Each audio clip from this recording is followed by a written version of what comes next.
ఓం శ్రీ గురుభ్యో నమః. సెప్టెంబర్ రాసుల్లో ద్వాదశ రాసుల యొక్క ఫలితాలు ఏ విధంగా ఉండబోతున్నాయి? ముఖ్యంగా గ్రహ సంచార వీక్షణం అనేది చాలా ముఖ్యం ఇందులో. అంటే గ్రహాల యొక్క సంచారం చేస్తుండగా మరి ఇవన్నీ కూడా గోచారరీత్యా చెప్పబడిన ఫలితాలు కాబట్టి ఈ గోచార పరంగా మిగతా గ్రహాల యొక్క కలయికలు, గ్రహాల యొక్క స్థానాలు, వాటి యొక్క మంచి చెడు యొక్క ఫలితాలను మనం ఒకసారి పరిశీలన చేస్తే సెప్టెంబర్ మాసంలో వృషభ రాశిలో గురువు యొక్క సంచారం, మీనంలో రాహు యొక్క సంచారం, అలానే కుంభంలో శని, రవి బుధులు సింహ కన్యా రాశుల్లోనూ, శుక్రుడు కన్యా తులా రాశుల్లో సంచారం చేయటం, కన్యలో కేతు యొక్క సంచారం జరుగుతుంది. ఇక్కడ ఈ సంచారం వల్ల ఏ విధంగా ఉండబోతుంది అంటే మిథునంలో కుజుడు ఉన్నాడు. కుజుడు యొక్క సంచారాన్ని కూడా మనం చూడాలి కదా. అంటే అన్ని గ్రహాల యొక్క సంచారాన్ని మనం చూసినట్లయితే ఏ విధంగా ఉండబోతుంది. అందులో రవి బుధులు కూడా స్వక్షేత్రమైన సింహరాశిలో సంచారం చేయటం కొన్ని రోజుల పాటు, సెప్టెంబర్ మధ్యలో మళ్ళీ కన్యారాశిలోకి వెళ్ళిపోవటం, కేతు శుక్రుల యొక్క కలయిక కన్యారాశిలో ఉండటం, శుక్రుడు మళ్ళీ తులారాశిలోకి వెళ్ళిపోవటం, గురువు వృషభ రాశిలో సంచారం చేయటం, అలానే మిథునంలో కుజుడు యొక్క సంచారం. కుజుడు ఉన్నదానికంటే కూడా 45 రోజుల పాటు కుజుడు రాశిలో ఉండాలి. కుజుడు స్తంభన కావటం. మరి ఈ సంచారం వల్ల వివిధ రాశుల యొక్క ఫలితాలు ఏ విధంగా ఉందో ఒక్కసారి మనం పరిశీలన చేస్తున్నట్లయితే ఇవన్నీ కూడా గోచారరీత్యా చెప్పబడే ఫలితాలు అంటారు. ఈ గోచారరీత్యా చెప్పబడే ఫలితాలు ఏ విధంగా ఉన్నాయో ఒక్కసారి మనం ద్వాదశ రాశుల వాళ్ళందరికీ కూడా ఒకసారి పరిశీలన చేద్దాం. మేషరాశి వాళ్ళకి సెప్టెంబర్ మాసంలో ద్వితీయంలో గురువు వల్ల భూమి, గృహములు, వృత్తి వ్యాపారరీత్యా సంతృప్తికరంగా ఆదాయం రావటం, ఇంటిలో వివాహాది శుభకార్యక్రమాలు అనుకూలించటం, కుటుంబంలోని వారు ఆరోగ్యకరంగా ఉంటారు, కుటుంబంలో చాలా విలువ అనేది బాగా పెరగటం, మీ మాటకి చాలా వాల్యూ వచ్చే అవకాశం ఉండటం, ప్రతి పని కూడా సులభంగా చేస్తారు, వృత్తి ఉద్యోగం నందు గౌరవ సన్మానాలను పొందే అవకాశం ఉంటుంది, ఆనందంగా జీవిస్తారు, పరుల యొక్క ఈర్ష్యా ద్వేషాలకు గురయ్యే అవకాశాలు ఉంటాయి. ద్వితీయంలో కుజుడి యొక్క ప్రభావం వల్ల ధనప్రాప్తి, వస్త్రలాభము, ఎంతటి పనైనా కూడా ధైర్య సాహసాలతో చేయటము, విజయం పొందే అవకాశాలు ఎక్కువగా ఉంటాయి. అంటే కుజుడి యొక్క బలం వల్ల విజయం పొందుతారని అర్థం. అన్నదమ్ముల మధ్యలో అనుకూలత బాగా పెరగటం, దూర ప్రాంతాలకు ప్రయాణం చేయటం అనుకూలించటం, నూతన వస్తువులు కొనుగోలు చేయటం, గొప్పవారి వల్ల సహాయాలు లభించే అవకాశాలు ఎక్కువ ఉంటాయి. రవి 5, 6 స్థానాలు అంటే పంచమ, షష్టమ స్థానాల్లో ఉండటం వల్ల గర్భ సంబంధమైన వ్యాధులు, అపరిచితులను నమ్మి ఎట్టి పరిస్థితుల్లో కూడా మీరు మోసపోవద్దండి, ఎవరిని పడితే వాళ్ళని నమ్మవద్దండి. మిత్రులు, బంధువుల రీత్యా కూడా భంగపాటు తప్పదు. అంటే భంగపాటు కలగకుండా చూసుకోండి. ధనాన్ని అనవసరంగా ఖర్చు చేయొద్దండి, తగినంత చేతికి వచ్చే అవకాశాలు ఉంటాయి. షష్టమంలో రవి యొక్క ప్రభావం వల్ల నూతన వస్త్రాలు, ఆభరణాలు ధరించటం, అలా రుణాలు వసూలు జరగటం, వ్యవసాయ వ్యాపారాల్లో లాభాలు, షష్టమ కేతురు శుక్రుని వల్ల కూడా అంటే కేతు శుక్రుడు వల్ల కూడా శత్రు వృద్ధి జరగటం, విరోధ భావాలు రాకుండా చూసుకోవాలి, వ్యయ ప్రయాసాలు జరిగే అవకాశాలు ఉంటాయి. ఆ జంతువుల వల్ల కొంత ఆందోళన కలుగుతుంది. అంటే పాముల వల్ల, తేలుల వల్ల కొంత ఆందోళన జరగటం, ఒకటి కడుపు నొప్పి బాధలు కలగటం, అధిక కోపం రాకుండా చూసుకోవాలి. దీర్ఘకాలిక వ్యాధులు ఉన్న వాళ్ళు కూడా కొంత జాగ్రత్తగా ఉండాలి, మనశ్శాంతి అవసరం.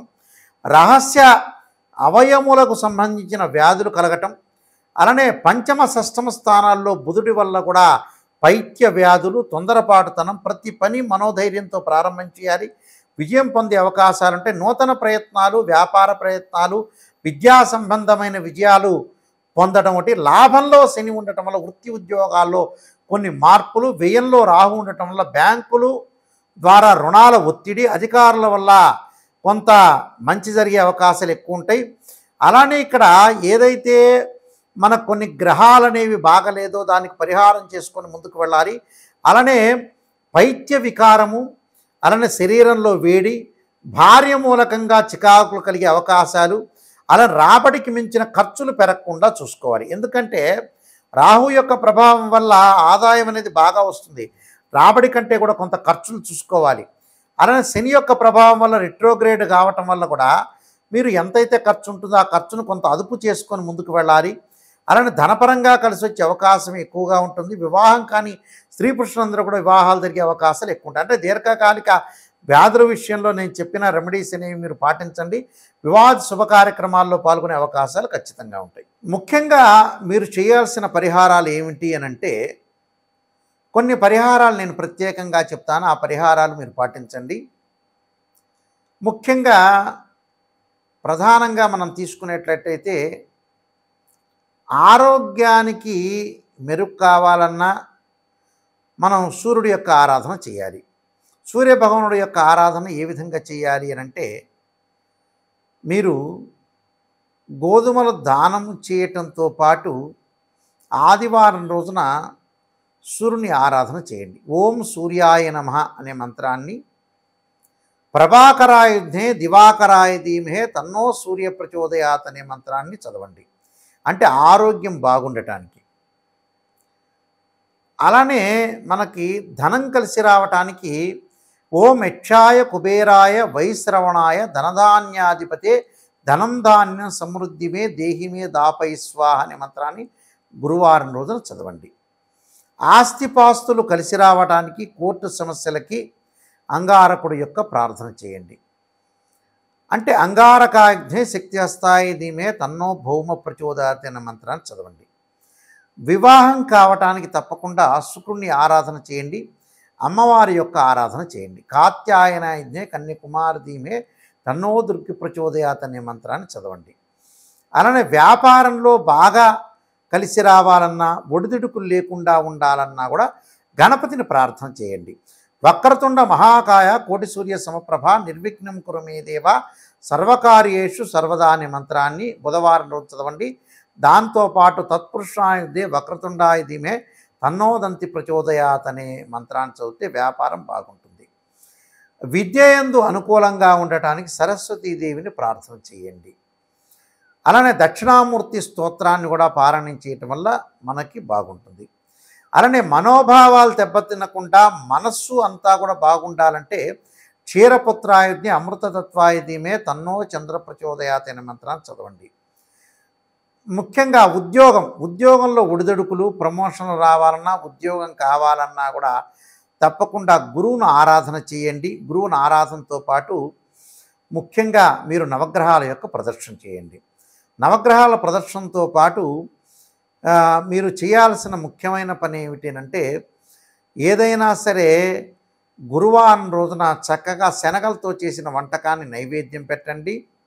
ఓం నమశివాయ పంచాక్షరి చేయండి. ఓం నమో నారాయణాయనమనే అష్టాక్షరి మంత్రాన్ని చదవటం వల్ల కూడా మీకు ఉద్యోగం వచ్చే అవకాశం ఒకటి ఉంటుంది. అలానే విఘ్నాలు జరుగుతుంటాయి. మనం ఏది చేయాలనుకున్నా కూడా కొన్ని విఘ్నాలు జరగకుండా ఉండాలంటే విఘ్నేశ్వరుని ఆరాధన చేయండి. విఘ్నేశ్వరుని గకార అష్టోత్తరంతో ఆరాధన చేయటం వల్ల మీకు విఘ్నాలు లేకుండా ఉండే అవకాశం అనేది ఒకటి ఉంటుంది. అంటే ఇవన్నీ కూడా మీరు చేయటం వల్ల మీకు మంచి జరిగే అవకాశం ఖచ్చితంగా ఉంటుంది. నేను చెప్పిన వాళ్ళందరూ కూడా మీరందరూ కూడా చెప్పిన రాశులంతా కూడా మీరు పాటించండి. ఈ రాశి వాళ్ళందరూ కూడా చక్కగా ఇది చేయండి. చేస్తే మీకు మంచి జరిగే అవకాశం ఖచ్చితంగా ఉంటుంది. మీ అందరికీ కూడా మంచి జరగాలని ఆశిస్తూ సర్వే జన సుఖినో భవంతు.